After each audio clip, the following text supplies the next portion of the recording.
कथा चंद्रावल की छल। गोकुल शहर की बात है कि उस शहर में चंद्रावल नाम की एक लड़की रहती थी। वह बहुत सुंदर और होनहार लड़की थी। उसके गले की आवाज भी बहुत रसीली थी। जब भी वहाँ स्त्रियां इकट्ठी होकर श्री कृष्ण के पास गाती और नाचती थी, उसमें चंद्रावल पहले नंबर पर आती थी। इस तरह वह गोपियों के साथ रहती रही। कई गोपियों ने तो अपना तन मन ही श्री कृष्ण जी को अर्पण कर दिया था, परंतु वह हमेशा ही श्री कृष्ण से दूर रहने का यत्न करती थी। हे भक्तजनों, इसकी पूरी कथा इस तरह है, सभी प्राणी ध्यान से सुने। एक दिन की बात है कि श्री कृष्ण जी ने उनसे पूछ ही लिया कि हे चंद्रावल, तू मेरे पास क्यों नहीं आती? तू हमेशा मेरे से दूर ही रहती है। श्री कृष्ण जी की इतनी बात सुनकर चंद्रावल ने अपनी आंखें नीचे की तरफ कर ली और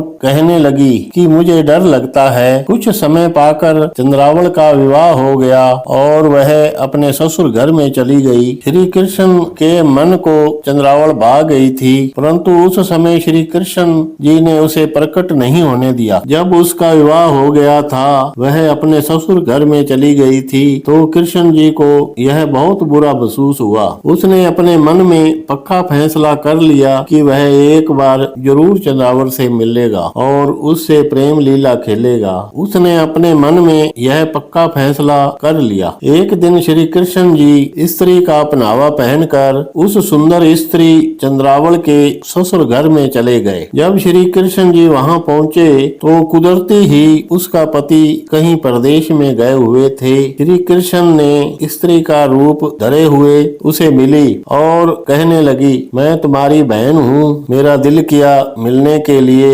इसलिए आ गई। चंद्रावल ने हैरान होकर कहा, हे सखी, मेरी तो कोई बहन नहीं है। मैं तो अपने बाप की इकलौती बेटी हूँ, इसलिए मैं तुम्हें पहचान नहीं सकी। श्री कृष्ण ने स्त्री जैसी आवाज में कहा कि मेरा नाम कांता है, मैं तेरी बुआ की लड़की हूँ। मेरा विवाह छोटी उम्र में ही हो गया था। एक दूसरे को देखे हुए काफी साल हो गए हैं, इसलिए तुम मुझे पहचान न सकी। आज मेरा दिल किया चलो मिल कर आऊं, तो आ गई। जब हम छोटी छोटी थी तो इकट्ठे ही खेला करती थी, इकट्ठा ही नाच गाया करती थी और इकट्ठे ही पशु चराया करती थी। जब कांता आई थी उस समय चंद्रावल नदी से पानी लेने के लिए तैयार थी। कांता भी उसके साथ पानी भरने के लिए चल पड़ी। चंद्रावल उसकी मर्दानगी चाल देखकर उसे कुछ शक हुआ तो वह कहने लगी, हे सखी, तुम्हारी तो मर्दों जैसी चाल है। तो आगे से कांता ने कहा, मैं ग्वालों के साथ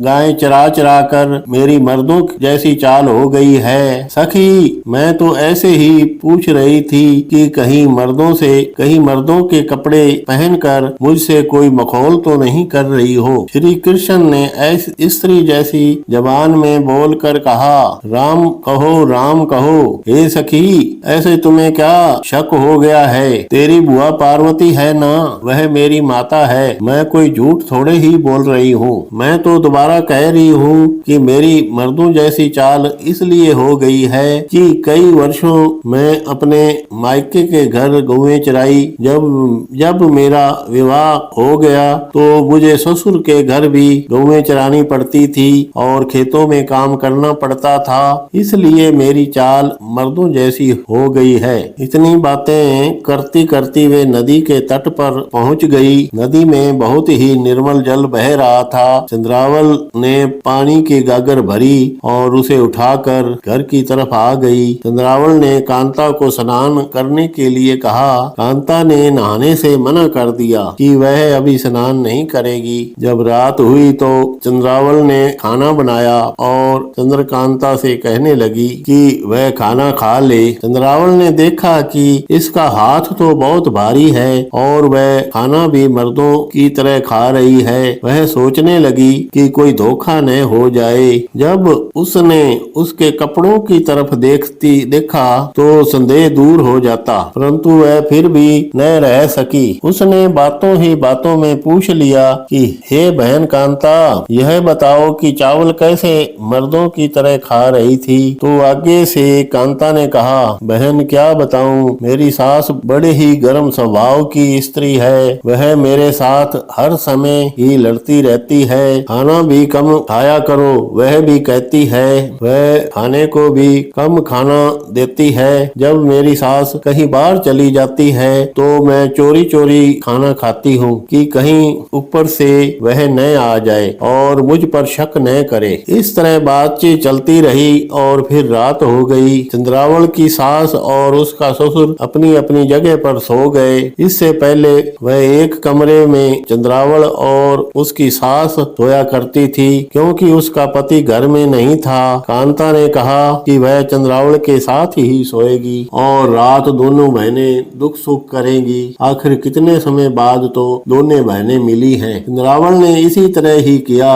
जिस कमरे में उसकी सास सोई हुई थी उसके पास ही एक चारपाई बिछा दी और सोते समय उसने दिया बुझा दिया। उसके कमरे में अंधेरा हो गया। वह कांता को सचमुच ही अपनी बहन समझकर उसके साथ सो गई और सोती सोती आपस में बातें करने लगी। बातें करती करती चंद्रावल ने पूछ ही लिया कि जब आप खाना खा रही थी तो साथ साथ बोल क्यों रही थी? तो आगे से कांता ने कहा, बहन क्या बताऊं, एक तो मेरी सास मुझे खाना कम देती है और दूसरा वह मुझसे काम बहुत ज्यादा करवाती है। इसलिए वह यदि थोड़ी देर इधर उधर होती है तो मैं चोरी खाना उठाकर खाने लग जाती हूँ। जब वह ऊपर से आ जाए तो मैं बातें करती भी रहती हूँ और साथ साथ खाना भी खाती रहती हूँ। अगर मेरी सास को पता चल जाए कि इसने मेरी गैर हाजिरी में खाना खाया है तो वह मुझे बहुत मारपीट करती है और वह गुस्से की इतनी है कि इसके बाद वह मुझे दो दो दिन तक खाना तक नहीं देती है। इसलिए जब कभी मैं खाना खा रही होती हूँ तो खाते खाते ऐसे बोलने का नाटक करती हूँ कि उसे पता भी न चले। इसलिए मुझे इसी तरह खाने की आदत सी पड़ गई है। इन दोनों की इस तरह काफी समय बातें चलती रही और चंद्रावल सोने लगी। जैसे ही उसे नींद आने लगी कृष्ण ने उसे अपनी बाहों में ले लिया। उसके बाहों में लेने की देरी थी कि चंद्रावल को पता चल गया कि उसके साथ कोई धोखा हुआ है, वह किसी छल में आ गई है। अब वह न तो शोर बचा सकती थी और न ही ऊंची आवाज में बातें कर सकती थी। उसने इतना ही धीरे से पूछा कि मुझसे छल करने वाले आप कौन हैं? तो आगे से श्री कृष्ण जी ने उत्तर दिया, तेरा बाल सखा कान्हा हूँ। आगे से चंद्रावल ने कहा, आपने अच्छा नहीं किया कि आप यहाँ तक भी आ गए। अब मैं क्या करूँ? मुझे ज्यादा न हिलाएं, नहीं तो गहनों की आवाज सुनकर मेरी सास जाग जाएगी और छल करने वाले का पता चल जाएगा। श्री कृष्ण ने अपनी योग शक्ति से एक रात 6 महीने की कर दी। चंद्रावल की सास के कान बोले कर दिए, जिससे उसे उसकी बातों की आवाज सुनाई न दे। आशा की वार में सतगुरु जी कहते हैं, यजुर्वेद कहता है कि जिस कृष्ण ने चंद्रावल के साथ छल किया और उसके साथ प्रेम किया वह द्वापर का ही अवतार गिना जाता है और वह यादव कुल में था। इसलिए यह कथा जो भी प्राणी पढ़े या सुने, इस कथा से हमें यह शिक्षा मिलती है कि प्यार एक तरफा नहीं होना चाहिए। चंद्रावल को श्री कृष्ण से प्यार तो था परंतु वह वैसे ही उससे दूर दूर फिर रही थी। वह यह सोचती थी कि श्री कृष्ण को उससे प्यार नहीं है। जब वक्त चला गया तो चंद्रावल का प्यार ही उसे खींच कर ले आया, जिससे श्री कृष्ण को झुककर चंद्रावल के पास जाना पड़ा और छल करना पड़ा। वाहेगुरु।